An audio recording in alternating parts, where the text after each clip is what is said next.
Hi everyone, you're listening to the Health and Wellbeing Podcast. I'm Alison Mitchell, a practicing naturopath, and you can find me on naturopathnSW.com.au. These podcasts will feature discussions on various health conditions, health tips and nutrition from a naturopathic perspective. Sometimes it's just me, sometimes I'm interviewing guests. All the time I hope to share with you information on health and wellbeing with the aim to empower and educate. Please remember that all information is general and not a specific recommendation that replaces consulting with a practitioner. Please talk to your healthcare practitioner before undertaking any changes to your treatment regime. Hi everyone, thanks for joining us again today. So I'm joined with Laura Burton from Burton Health, and today we're going to be talking about a naturopath's approach to diet. So we're going to be talking about some of our key philosophies of food and nutrition that we usually talk about with our patients, and also ones that we follow ourselves. So how you been doing, Laura? Pretty good, thank you. I'm feeling like my diet's quite on track at the moment, which is nice. Oh, that's good. Yeah, I just certainly go up and down myself, so I always feel good when I'm like right into my naturopathic diet and feeling in control. Yeah, and I think that's a good point to make, is that everyone does have up and downs. Like, just because we're naturopaths doesn't mean that we're perfect. Absolutely. So we can empathise when patients come in and they say, yeah, I've fallen off the bandwagon this week. Yeah, for sure. Yeah. And one of the things we'll say just before we get started as well is that Laura and I aren't talking as a representative for all naturopaths, because all naturopaths do have slightly different diet philosophies, as do all health practitioners about a lot of things.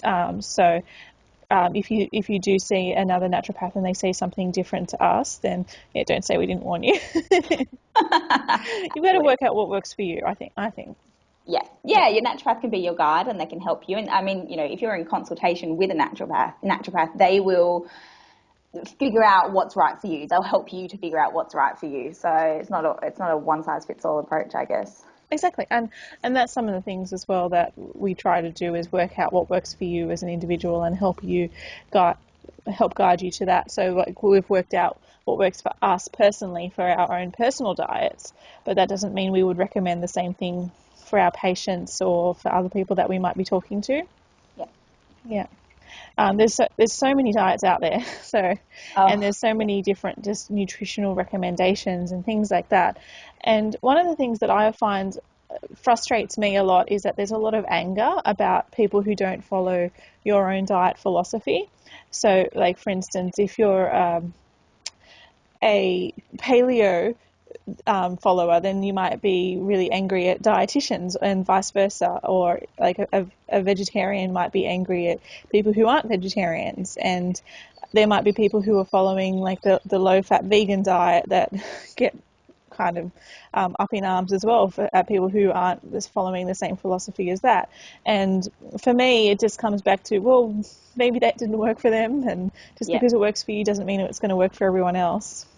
Yeah, for sure. And I think, a big problem with a lot of the fad diets is that they are fads, and that it's an all or nothing approach, and that it does become quite fanatical often for people, and that frightens me. It becomes almost like an eating disorder sometimes. There's nothing. It's good to be healthy, but you've got to be able to, be flexible. Or it can't become a problem. It can't become. Yeah. So the 80-20 rule, for instance, is a good sort of thing that I like to recommend, because then you've got 80% for your body and 20% for your soul, and that's sort of along the lines of what you were saying with the flexible eating. Yeah. I was thinking about this morning actually, and I was thinking at the moment I'm definitely doing more healthy. Like I'm not doing 80% super healthy and 20% not healthy. I'm more like 99% super healthy, and there's a tiny bit of treats coming in. So then I was like, okay, I was wondering, how does this 80-20 rule work for me? And I thought it's just about, it doesn't even have to be 80%, 20%. It's just that name takes the pressure off. It says, okay, I want a glass of wine. Okay, I want a piece of chocolate. I want a hot chip. That's okay. Yeah. I think it's just it's a guideline, and it's a permission to have what you want sometimes, but not all of the time. Or not even what you want. That's the wrong, that's what you want should be the healthy food, and healthy food is delicious. Yeah, that's right. You can deviate and sometimes have something that, is for your soul, not for your health. Yeah, exactly. So it doesn't have to be specifically 80-20 in terms of the percentages that you work out and map out and say, all right, well, that's how much I've had this week. It's just knowing that a little bit isn't going to be an issue. Yeah, for sure. And it's doing things, other things for your soul as well. It's not, it doesn't just have to be diet related. And it doesn't, I have a real problem with this whole eating really well through the week and then having a binge day or whatever they call it on the weekend. Like that's not the 80-20. That's not 20 in that. We're talking about 80-20 as in, if we were to actually be more specific, it would be like 20% of a meal. Yeah. So like it would be a healthy entree and a healthy main course and then a treat dessert. Yeah. But then you've had a healthy breakfast and lunch that day. Yeah, perfect. That's a very good way of putting it. Yeah, and it's not about deprivation. I think that's my problem with these free days, that then it's almost like saying, well, through the week you're not enjoying what you're eating, you're not enjoying your lifestyle, but you'll make up for it on the weekend, and that's not right. It's, you should be enjoying what you eat all of the time, and it's possible to eat a healthy diet and enjoy it. Yeah, that's right. And I think so much of that is just educating yourself on how to cook and how to prepare food for yourself, because if you're relying on packaged healthy foods and things like that, you're probably not going to enjoy that so much. And I think that the more you're comfortable with cooking, the more you're going to enjoy it. And if you feel that cooking is a burden, then that's going to put a stress on yourself as well. So when people do start to get into the healthy eating and they're not really comfortable with cooking, then that can be a stressful experience for them. And then they associate that with the healthy eating as being bad. And then the more confident you are, the more you can experiment with food and make food taste awesome. Yeah, because if you're trying to eat healthy and you're just having a piece of grilled chicken and some lettuce leaves, I wouldn't be enjoying that. No, that'd be boring. Yeah. Although, like, there are people out there who would describe themselves as being plain eaters, and they enjoy that. Good for them. Yeah. That makes life easy. Yeah. Yeah. Whereas I like to use lots of spices and herbs and lots of flavors and things like that, and lots of variety in my food personally. Yeah, and that's another thing with eating healthy, is the variety. Trying to incorporate a lot of different foods so that we don't build up an intolerance to one particular food, or so we don't get bored, because you eat the same thing every day for 3 weeks, you're probably not going to want to eat it again, and then you might go back to eating Cocoa Pops for breakfast instead of eating your chia pudding for breakfast. So variety is very important. Another really important point that we often talk about with our patients, and we personally have the philosophy of with our eating as well, is whole foods. So how would you actually describe whole foods, Laura? I'd describe them as the way they come from nature. So bread is not a whole food because it's made in a factory. An apple is a whole food because it grows on the tree, you pick it and you eat it. Yep. So that's probably the simplest way to think of it. Food that just, that is how it is born. Yeah, you could actually look at it and recognise it. Yeah. So, for instance, brown rice, you can tell spelt and farro and things like that when you buy them whole and you cook them up like you would rice. That's a whole food because you can actually recognise it. Whereas bread, you wouldn't be able to look at that and see what it's been made from. Yeah. But then 20%, like you can have a little bit here and there, but what you want your 80% to be made from is whole foods. Yes, real food. Yeah. And then the benefit of that is that you're getting the entire nutrient profile. So when they do a lot of these processing, for instance, with grains, they're taking away the outer hull, which contains a lot of the minerals, and what you're left with is the starchy inside. So that makes beautiful, fluffy bread, but not very good for you. So, and then they're also taking out the germ a lot of the time as well, which is where you get all your vitamin E and other sorts of fat-soluble nutrients and antioxidants from as well. So if you do have things as close as they are to nature, then obviously you're going to get a lot more nutrient from it, and it's going to be a lot more filling for you too, because if you're getting the whole grain, then you have to do a lot more chewing in order to digest it and actually swallow it. So then the more you chew your food, the more full you will be. And the other benefit is that you will be eating less overall. Yeah, and yeah, you just feel so much more satisfied. Yeah. So avoiding processed foods generally is a good idea. I think that in our modern day we have come to rely on processed foods so much more because it is something that is easy and it's convenient, and they get marketed and labelled as being very pretty and sometimes they get marketed as being good for you as well. For instance, they found that like if they put something in a green package, then you're more likely to think that it's healthy for you, even if you looked at the ingredients it wouldn't be. And so they can put on names saying low fat or healthy or whole or something like that, or even calling it organic when it may not necessarily be organic, is something that can really lead us into eating crap stuff. Yeah, I just remembered that when I was younger, I used to work at Target, and this is when I was studying, and one of my work colleagues offered me a pretzel, and I said, oh, no, thank you. And she goes, oh, why? They're good for you. And I looked at her and I said, how are they good for you? She was like, oh, well, there's no fat, there's no this, there's no that. And I was like, yeah, but that doesn't mean it's good for you. It might not be bad for you, but it doesn't mean it's good for you. So that's an example of being trapped by marketing, by seeing, no this, no that, no sugar, blah, blah, blah, blah, blah. Doesn't mean it's good for you. Exactly. So what's good for you is things that have got a lot of nutrient dense properties in them, that have got a variety of nutrients as well. Yes. Yeah.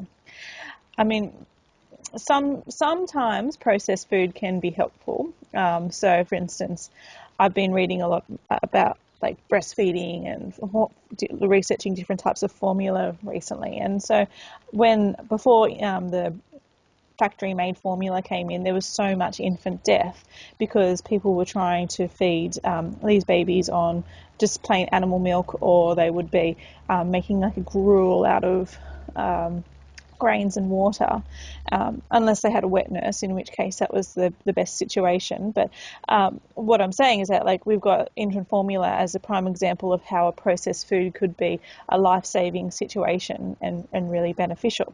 And then I also thought the other situation where processed food could be really handy is if we go into a zombie apocalypse, because I do think about this situation often because I'm a massive nerd and I play too many video games, and that's the food that survives. The tins that will be on the shelves for 10 years and you can still eat the food inside it. Yeah, we could raid a McDonald's factory and all the food would be exactly as it is today.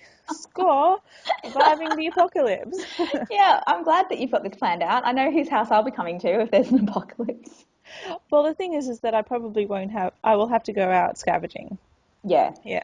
But you won't have it all in your cupboards. No, I'll have to go and scavenge the processed food, but at least I'll have all the vitamins that we can take to replace what the processed food depletes. Yeah. So how do you feel about fruit?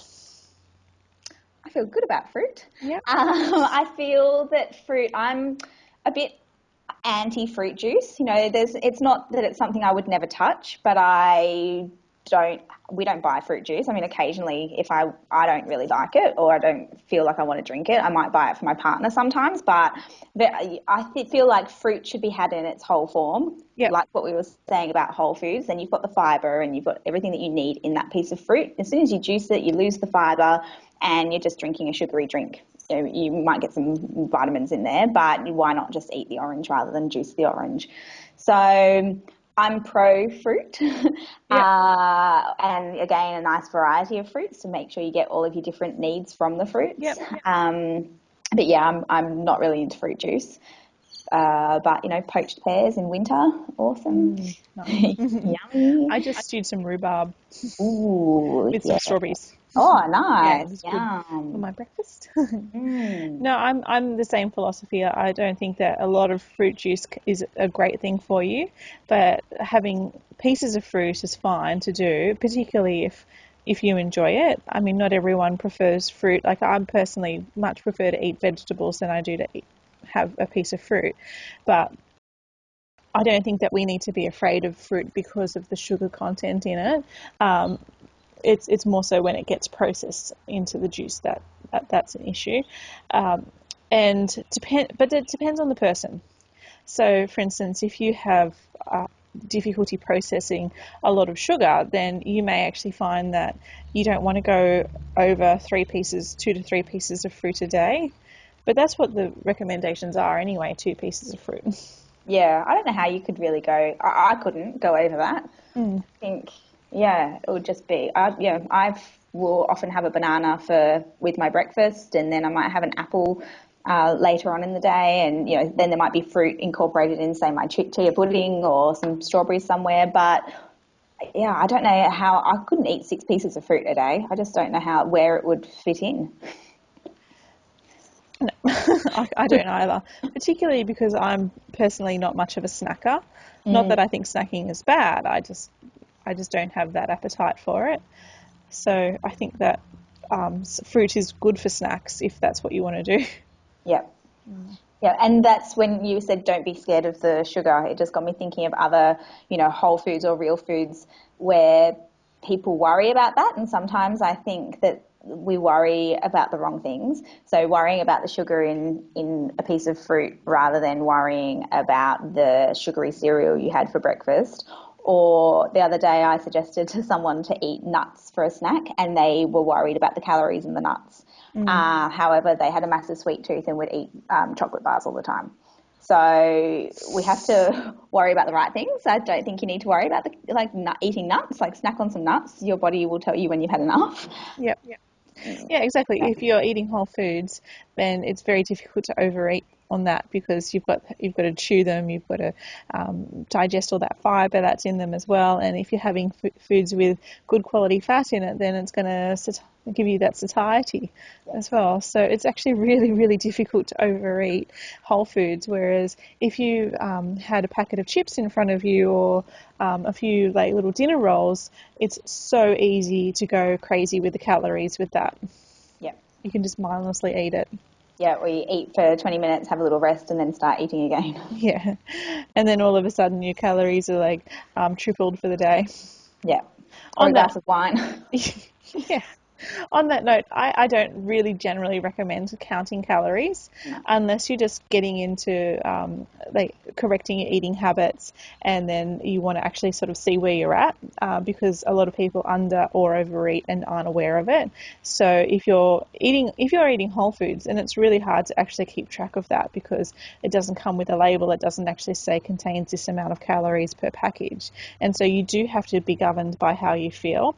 But if you're using a lot of packaged foods, then you can count those calories to the single digit, and you might be able to recognize where you should be. But then I do honestly think that a lot of the time when you see these diets that are recommending people to go for 1,200 calories a day and that sort of amount, that's not sustainable, and I don't think it's good for you to do either, because you can't possibly get in the nutrients that you need with that amount, and you can't be full, and after a long period of time then your metabolism will dramatically slow down.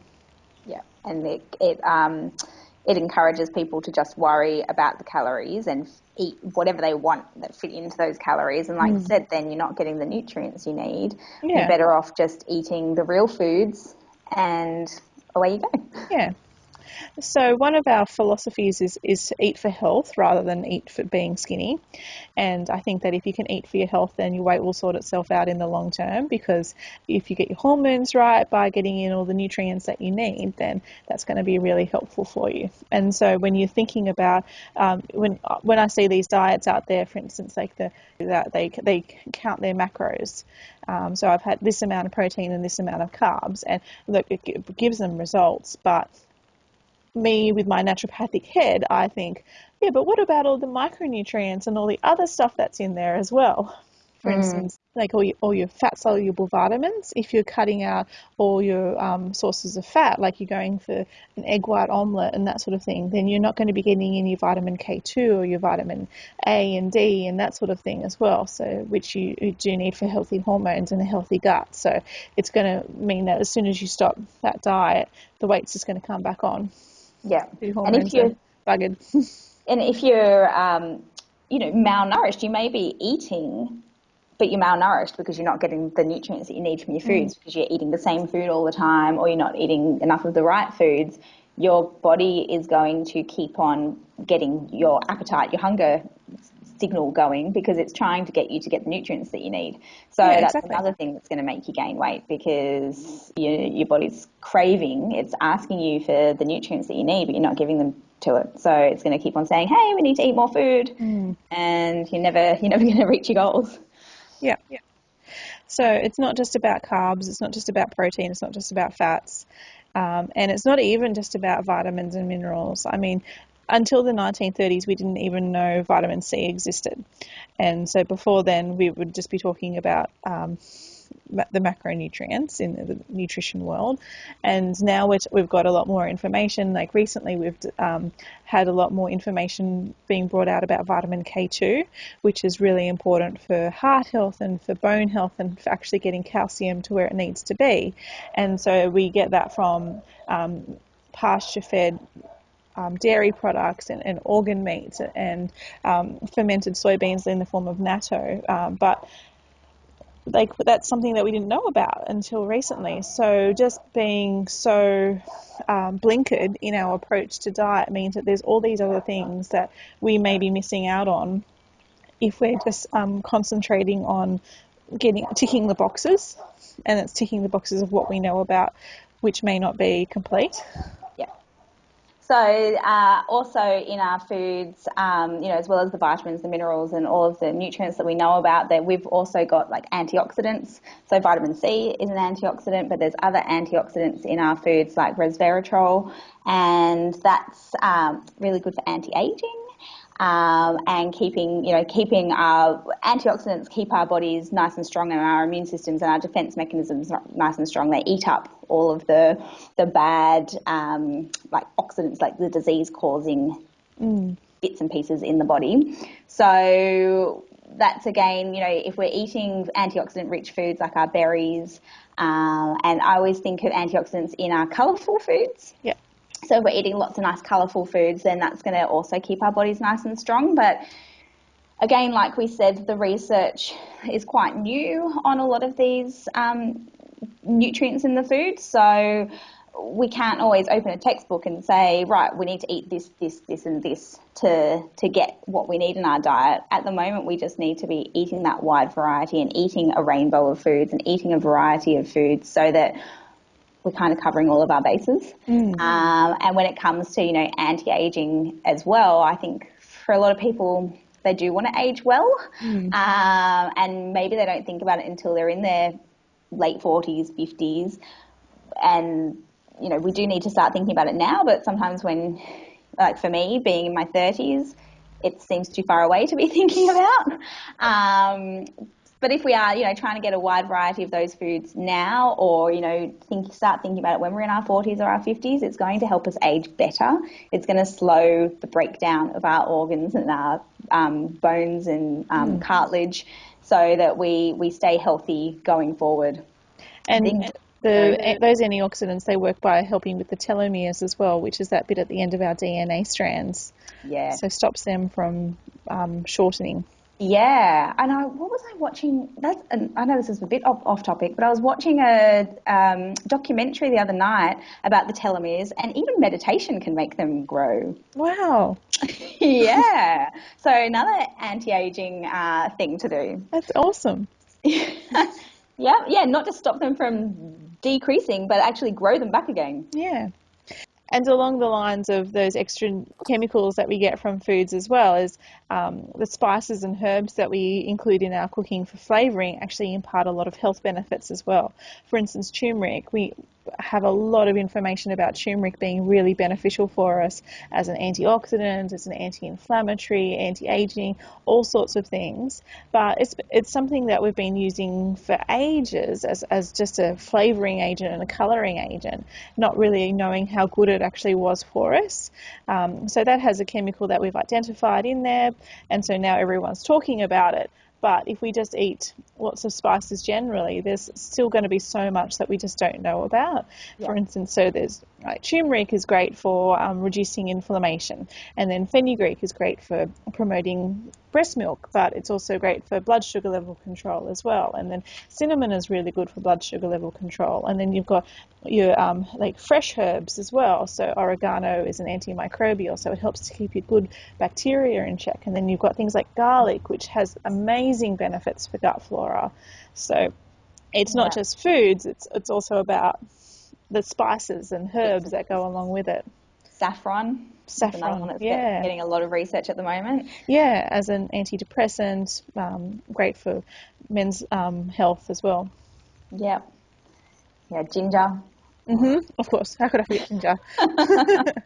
Yeah, and that it's going back to traditional eating. If we look around the world and their traditional eating, that's a lot of the wisdom comes from that. So if you look at Indian diets with the turmeric, and I think maybe some of the research comes from looking at these traditional diets and thinking, well, why doesn't this culture have this disease, and why doesn't this culture have this disease, and then looking at what they eat and going deeper into that and figuring out what it is that's causing this phenomenon.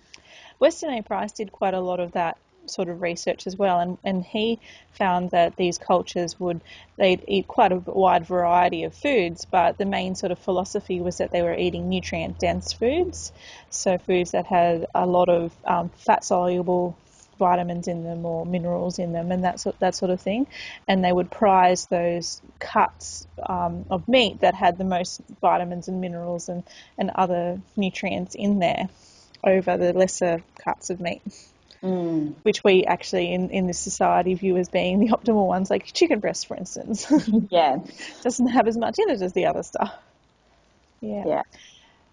And similarly, the different diets in the cultures as well. For instance, like you've got some countries that have a low carb diet and some countries that have a high fat diet, and that doesn't seem to really make much of a difference. The main thing that is a good indicator of health is if they're eating whole foods. Yeah, I mean, look at the Eskimos eating all the blubber, like eating all that fat, and they're not getting a lot of the diseases that we get. Yeah, exactly. So while you can get a lot of nutrients in your foods that are considered to be helpful, a lot of them are derived from the plant's own defense mechanism. So, for instance, when you think about eating animals, so they've got their own defense mechanism. They can fight you, they can run away from you, that sort of thing. Whereas plants have a chemical defense mechanism, and so usually that's in the reproductive part of the plant, and it's designed to actually stop us from digesting it completely, so that we can then pass it through, and then that plant can then grow again. And if we prepare the food properly, then we can actually get those chemicals to work for us. But if we're not preparing the food properly, then as a result, we can actually get an irritated gut, we can get a reduced absorption of nutrients, and we can get a lot of digestive symptoms along the lines of bloating. So that's why they say that beans are the magical fruit. And it's because they have all these types of sugars and chemicals in there that actually stop our digestive system from processing it properly. So the beans, lentils, grains, all that sort of thing, if we prepare it well, then it's actually really good for us. What are your thoughts on the paleo diet saying no legumes? Well, I think that they it comes down to what I was just saying about how they've got these anti-nutrients in there. And I think that for most people, they don't have the time to prepare these grains and legumes and things properly. So it's just easier to have that blanket statement of not having it. Whereas I think that if we can just educate people that it's okay to have, they're actually really good for you, but you have to soak them overnight and then cook them for that correct amount of time, then that's okay. Yep. And Yep. I think that, like, I have nothing against the paleo diet. I actually advocate principles along those lines to a lot of my patients, but I think that it's one of those things that gets attacked really readily because there's so many different statements that get made in the name of paleo that are not really accurate anymore. For instance, like the whole we should be eating what our ancestors ate, or we wouldn't eat that coconut milk because our ancestors didn't have that coconut milk. And it's like, well, that's not the point. It's the main philosophy, I think, is eating the whole food. So I think if usually I do say eat similar to the paleo diet, but you can have your beans and lentils. Yeah. So yeah, it's good as a guideline for people who don't know how to eat real food. So if they're eating a lot of processed foods and they want to healthify their diet, I reckon the paleo diet is great because there's a lot of information and there's programs that you can do week by week stepping you through how to follow a paleo diet, and then maybe once you've got that in place you can start introducing things like the legumes and start playing around with it. But yeah, for someone like me and for someone like you who has the knowledge and the education, we don't need something like that because we know how to eat well. But for people who don't know how to eat well and they want someone to hold their hand while they get on the health journey, then I think it's awesome. Yeah, definitely. And it is difficult because there's so much variety in paleo diets out there. But I think that if you pick up a paleo cookbook, that's going to be a pretty healthy recipe book. Yes. Yeah, and delicious, hopefully. Hopefully. One of the other things that we talk about a lot is it's not just about what you eat, but it's how you eat. So this is where we get into talking about mindfulness and mindful eating. So that's along the lines of chewing your food really well and not eating while you're stressed, because if you're eating while you're stressed, then your sympathetic nervous system is going to be on, so your digestive system isn't going to be working, and then you don't get the benefits from your food. And in fact, you can actually find that you're more likely to develop food intolerances if you eat while you're stressed as well. And sitting down to eat properly, sitting down to the dinner table. If you're a family with kids, I think it's really important to sit to the dinner table and all, if possible, all eat together, eat your meal together. This is how we're going to teach our children to eat mindfully, eat properly. And, I think there's more of a chance of them eating a variety of foods if they're sitting down with mum and dad are eating, or just mum or mums or dads, and they're all eating together and they're seeing what their parents are eating and they're eating the same. I don't, and I know it's not always possible, but I don't like the idea of the kids sitting at a mini table on their own or the kids eating separately from mum and dad, because there's just no role model there and no example there of what to eat. I know it's a hard situation, but I think that like at massive dinner parties, little mini kids tables maybe is okay. Yeah, for sure. But at home, up at the table with you and eating what you're eating, because they will eventually be a reflection of yourself. Yeah. And if you get started early, and also the more variety of foods that you eat while you're breastfeeding, if you can breastfeed, then that's going to actually help to encourage a variety of taste in the child as well, because they're going to get a variety of flavors through the breast milk, whereas children and infants who are fed formula are more likely to be fussy eaters because they've been fed that exact same formula flavor every single day. Yeah. Anyway, we're getting off track now. And with the mindful eating as well, mindful eating, but mindful meal preparation too. So like going with that 80-20 rule, like filling your plate with the good foods, the nutrient-rich foods, a wide variety of foods, and eat that first. And if there is, chips. Say you're out for dinner and there's chips on the side. Eat the veggies and eat the really good foods first, and then if you still want a few chippies, then you can have them, but don't eat the chips first and then try and eat your veggies and try and eat everything else. And so when you're eating at the dinner table as well, so then you're more likely to concentrate on your food, and you are less likely to binge eat afterwards. So they did the study and they found that people who were eating in front of the TV were less able to recall their last meal. And the more you are able to recall your last meal, the fuller you feel. So the less likely you are to then mindlessly snack eat. Yeah, awesome. So yeah, concentrate on your food. Don't eat while you're stressed, and prepare your meals. Plan your meals out in advance. Meal planning is such a help. If if you can sit down on a Sunday and plan out your meals for the week, and then get that food in, once it's in your fridge and in your pantry, you're more likely to cook those meals. Whereas if you get home from work on a Wednesday night and you're like, oh, what are we going to have for dinner? That's when, the pasta and pesto comes out and you're quickly doing something because you're hungry and you don't want to be thinking about what you're going to cook. Yeah, exactly. Yeah, and I think a good challenge to try and get the variety in is when you're next at the supermarket or wherever you buy your veggies, just buy a veggie that you either haven't had for a long time or that you've never tried. Yeah. And figure out how you're going to cook it and give it a go. Yeah, Google is such a help for that. Or try a new recipe each week. Yeah. And then I think it takes 3 times to get used to eating a new food. So one is to sort of just basically experiment, and 2 is to iron out the kinks, and then 3 is to figure out if you actually like it. Yeah. Yeah. So just because you didn't like it that first time you tried it, keep going. Yeah, and even if you didn't like it when you were a kid, they say our tastes change every 7 years. So try something again. Like, I used to hate mango, and now I don't understand how I ever hated mango. I love mango. Yeah. So your tastes do change. So it's worth giving things a try again. I used to hate peas, and now I'm okay with peas. I wouldn't say that I love it, but Yeah. Yeah. they're not I'm my still favourite trying food. to love mushrooms. I don't know when that's going to happen. Oh, I love mushrooms. I eat Garlic them. mushrooms. Yeah, they have to be chopped small for me because I just haven't got there yet. So much of it is the texture. Yeah. Like mushrooms, if they're cut big, it's just, for me, it's like eating a slug. But if they're chopped up nice and small and on top of a steak, then they're fine.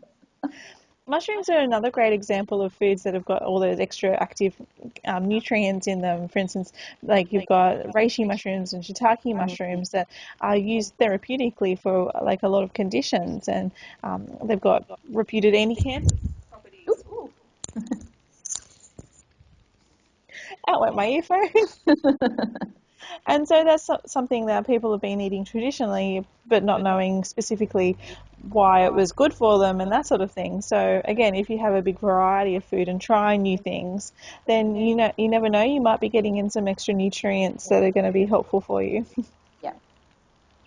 One of the things that we talk about sometimes with people who come to see us is specific foods for specific conditions, and this is based on some of these information that we have been able to learn from foods about nutrients that are helpful for specific conditions. But the other thing is that certain principles like Chinese medicine principles and Ayurvedic medicine principles also talk about the healing properties of foods from like a cooling or a warming perspective, or a drying or a dampening perspective. And so that's something that naturopaths and nutritionists, depending on who you see, can also guide you through as well. So having a diet based around that, like, so you know what your individual constitution is and what those foods work for you as well. So for instance, if you have a lot of damp, then from a Chinese medicine perspective, then you would want to be having foods that clear damp. And similarly, eating for the seasons as a general principle is going to be helpful for you as well, not only for helpful for the environment, but also helpful because then you are automatically getting those nutrients that you need to help you through that time of year. Yeah, and I think of it as, very simply, you can get lists of what to eat in spring, what to eat in summer, what to eat in winter, blah, blah, blah. But if you think about it simply, think of your spring, your warm time foods as shoots and the new life, and then your winter foods as the warming, I think in winter, roasted veggies. And root veggies, that sort of thing. Yeah, I find it very hard to eat salads in winter, and it's just not the right foods because it's not the warming, grounding foods. So the nice baked veggies, yum. Yeah, exactly. And I find if you just go into a fruit and veg shop and you just buy what's there, what's grown locally, what's in season, then you're doing it automatically. You don't have to stress about it. Yeah. And it's going with the flow. Whereas if you're stuck in a diet mindset of I'm having chicken and broccoli every lunch, then that's very difficult to do that. Yeah, and you might be eating broccoli that's been frozen for a long time. Exactly. Full storage. Yeah. Yeah.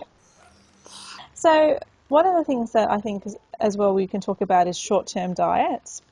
For instance, if people come and see me for weight loss, and my main sort of approach is to educate them about nutrition and to work on a whole food diet, and in that regard weight loss will happen gradually, and also to promote health by addressing hormonal imbalances and nutritional deficiencies and that sort of thing. So then your body works out its own weight. But if they say, I've got a wedding in 6 weeks, I want to drop 10 kilos, I'd say, well, we probably can't do 10 kilos, but how about we do a ketogenic diet, because that has got evidence behind it and being an effective weight loss tool.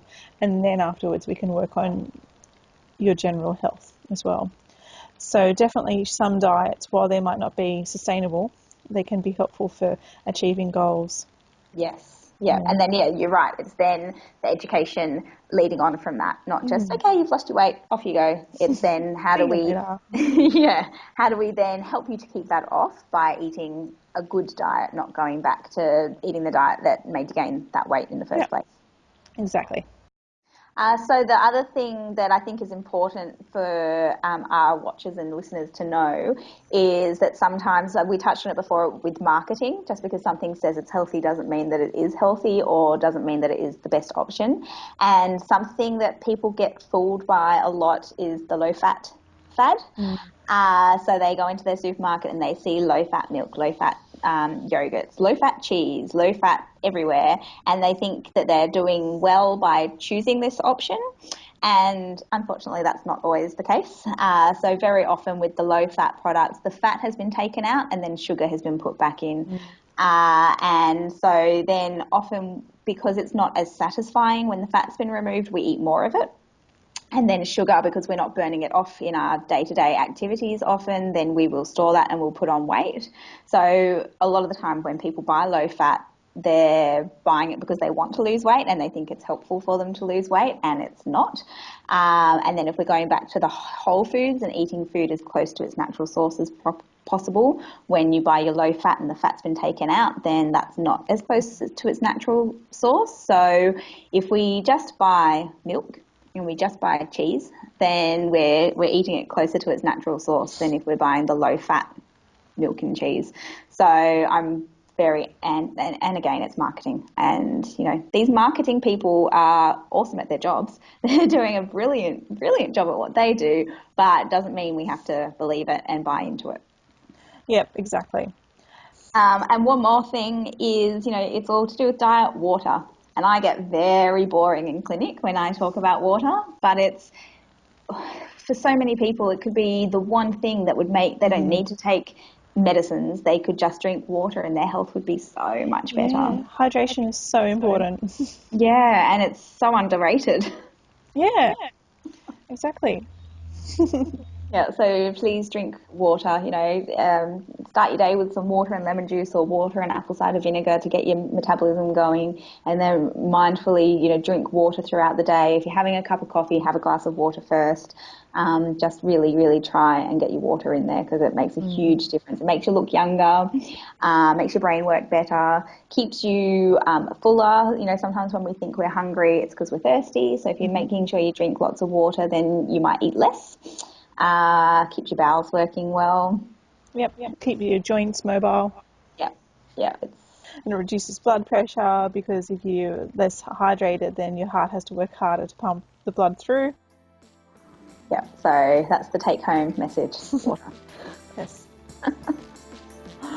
Awesome. All right, well, I think that's pretty much everything that we wanted to cover today for what a naturopath's philosophy on diet is. And if you do want to get a bit more information about what might work for you as an individual, then maybe see a healthcare practitioner who can guide you a little bit further. So if anyone wants to get in contact with you, Laura, how can they do that? Through my website, so it's www.burtonhealth.com.au. That's probably the easiest way, and then there's links to all of my social media, Facebook, Instagram, and email, phone number, all on my website. Awesome. And I'm on naturopathnSW.com.au. So thanks everyone so much for listening, and if you enjoyed what you listened to or you watched today, then please subscribe and leave a review, and I hope to see you next time. So thanks everyone. Bye.